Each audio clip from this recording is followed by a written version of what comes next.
Shall we get my first guest out, ladies and gentlemen? Well, I'm as keen as mustard. How exciting it is for me to have you. I'm a huge fan. Thank you. You have many fans over here. You've been travelling, though. Before we get to the show and the film, you've been travelling, you've been promoting the movie through Europe.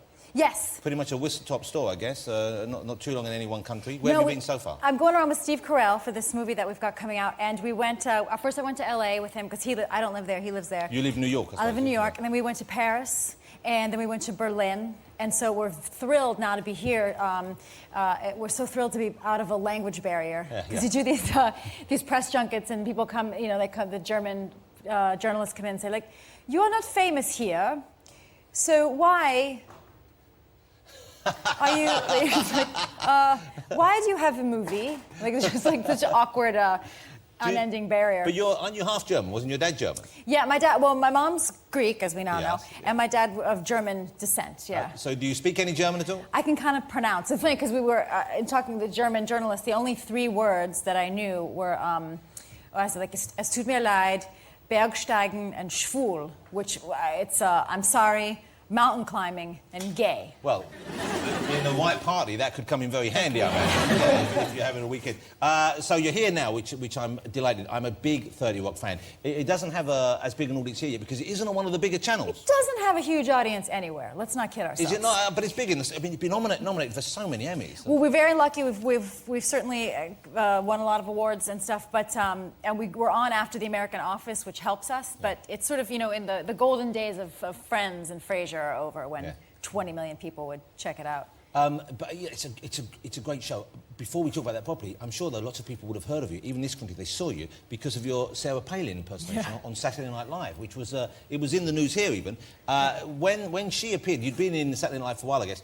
Did you immediately think, wow, this is going to be great for me? I look like I can do her, or did other people have to point that out to you? I was already hearing, as soon as she was chosen in maybe August or whatever it was, a couple years ago, I started getting emails and my cousins and people saying, like, oh, I look just like her. And so I looked at it, and I was like, nah, I don't really see it. And my husband was like, yeah, you look like her. And I think I had worked at Saturday Night Live, and I had left to do 30 Rock, but I don't think people even realized that I had left, and people really were urging me to go back and try to do it. And so you jumped at the opportunity, I guess. It was too good to... Yeah, at first I kept saying I wasn't going to do it, and then next thing I knew, I was doing it. Would you mind giving us a little bit of the Palin voice? I'll try, but oh my God, I haven't done it in so long. It's a while, isn't it? Yeah. I have to remember to work into it. It's like she's got that real Minnesota, and she's just so happy to be talking about anything but the issues, and just I have to. I might end up having to do it in a week or so. I'm going back to SNL. And you're going to host? I'm going to host SNL in a couple weeks. Well, that would be exciting. Well, that's like going back as the kind of conquering hero, isn't it? To go back I can only lose. Yeah. I can only cede ground. Well, Saturday Night Live kind of did that inspire 30 Rock? Because 30 Rock is set in a similar, if far less successful, sort of sketch show. Yes, I play a head writer of a late night comedy show, and it sort of was the jumping off point. But the characters have now kind of taken a life of their own, and the difference too is that it's Saturday Night Live. That show is sort of an American institution that's been on for 35 years, and then on 30 Rock, the show within the show is quite terrible. Yeah. And then people, when I see a show, when I fall in love with a show, which I have with that, and I fall in love with my whole family, we love Liz Lemon, we love the show, but people kind of, do they want you to be that character? Because I kind of want you to be Liz Lemon. I want you to endure that crushing loneliness and life at home eating cheese. You would like me to be lonely at home? Because I love her for her life. Well, I certainly... I feel she's kind of a sliding doors version of me. If I had not found my husband, had not found someone to marry me, I would have just continued to sour and sink deeper into my work, and I would absolutely be exactly Liz Lemon. But there must be some similarities, I'm sure, between you and her. You're not sour and lonely, but... Not so sour anymore, but I can be sour, and I certainly like my terrible food, and I work too much, and I'm very awkward with people, and I'm not fun at parties. Well, you... so you really are Liz Lemon. I really am, yeah. Just with a husband. Yeah. And Alec Baldwin, if you know the show, you know Alec Baldwin is just godlike on this program. His presence is magisterial. Was he always intended for that role? I wrote the role with him in mind, because he had hosted Saturday Night Live a bunch of times, and he's so funny, and he had, heretofore been known as just this dramatic leading man, but he hosted like 12 times, and people just kept realizing how funny he was. Yeah. But we actually auditioned a bunch of actors and met with a bunch of actors before I had the guts to approach him about it. What's he like with that? Because in a way, I guess he's the most experienced actor. He's had a Oh movie my God, crew- technically he's the only actor on the So show. does he tutor other? Is he like a mentor to other people? Yeah, I mean, I've learned a lot from working with him, and we're always pairing him with, you know, these random people. We did in season 4, which we just finished, which I guess you'll have here in like 9 years.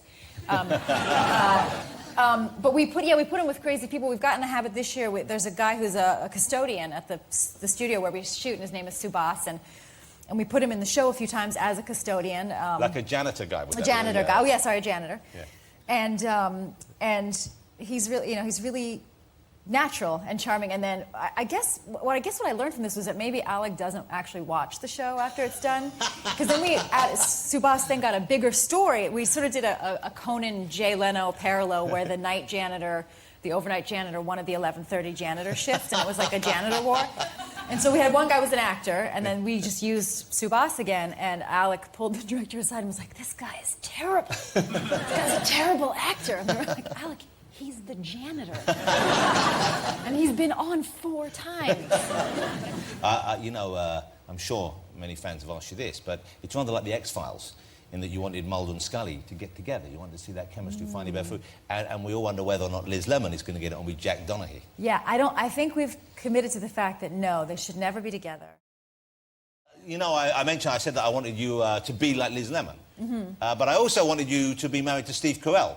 Because after I saw Date Night, I think this is a perfect couple. These guys should be married together. Thank you. But you knew each other before the movie? We had known each other a little over the years because we'd both come out of Second City, but we were never anyplace quite at the same time. So this is the first time we've worked together. And yeah, other than our shows being back to back. Well, it's kind of weird that the TV show's back to back and then you're married on the big screen. Yeah. Explain the Date Night to people who haven't seen it or don't know about even the concept of the Date Night. Yeah, the Date Night apparently is maybe a little bit of an American thing, because once again, all the Germans were like, "We do not do this." All right, fine, settle down. Date Night is, when kind of married parents try to carve out a once-a-week time to go out together. And Steve and I play this married couple living in New Jersey, and we have a nice life, 2 kids, but we're kind of just in a rut, and we find out our friends are getting divorced, and it freaks us out. So we try to have a really special night out, and we go into Manhattan, and we end up stealing another couple's reservation to get into this fancy restaurant. We just say, "Yes, we're the Triple Horns, sure." And then it turns into a little bit of an action movie because we're mistaken for some other people. Well, I loved it because it's very funny. I loved it because you're in it. Thank you. I loved it because you're with your husband-to-be Steve Carell in it. But also, it was surprised me because it was different. But it's very, very funny. Do you and your husband, do you do the date night thing? Yeah, we try. I mean, we try to get out. We don't call it date night. The Obamas, they call it their date night. They call it date night. So this usually involves taking a jet to a Broadway show. Is there pressure on you, though, on those nights when you go out with your husband? Do you feel like this better be better? And do you have to, and I don't want to intrude on your personal life, but do you have to give up the sweet stuff at the end of a date night? That actually comes up in the movie where we have, Carell and I have kind of a negotiation at the end of a date night of like, "You're tired, right?" I mean, I could rally, but I am tired. And I kind of feel kind of gassy from the meal. So I think, that's married life. That's an impressive frontage. Yeah, that's a lot of man. Mark Wahlberg is in the movie, never wears a shirt the whole movie. Now, was this in his contract or did you insist? It was in my contract. But he's got the kind of chest that if I had that, I would take my shirt off. His chest is prettier than my face. And every place we go in this junket, 100 people say to Steve Carell, like, "Is it hard for you to be next to Mark Wahlberg, who is more handsome than you?" He's a very good sport about it. Well, there's no real answer you can give there, of course, is there? No. Are you going to be here for long? Are you spending any of Easter over here in the UK? No, I'll get back home for Easter. But that's a shame for you because over here we have actual chocolate. Well, what are you saying? I'm from Pennsylvania. We have Hershey's chocolate. Yeah, OK, and can I tell you, Hershey's, there's stuff you sell as chocolate in the States. If we had it over here, you would put a wick in it and use it to light the room. How dare you? It's barely edible. Have you ever had real chocolate? Yeah, maybe it's my idiot palate, but I like my American chocolate. Well, that shows you in a very poor light. Seriously, have you never realised that it's like sucking a newspaper, American chocolate? Unbelievable. It's one of the most distressing things. I won't stand for this. Well, you don't have to. I've got something here that's going to blow your tiny mind, Faye. I've got real... this is some real... I will eat it. I will eat it. You're going to eat a little bit of it? Yeah. Try this, and this is proper chocolate. All right. This is not... By the way, this isn't British. This is Swiss, I think. Swiss. It comes from near the Hadron Collider, so it's got extra kind of... It glows. And we're eating this to celebrate the death of Jesus. Yeah, we are. And the return, I believe. And It's the return. And the sequel.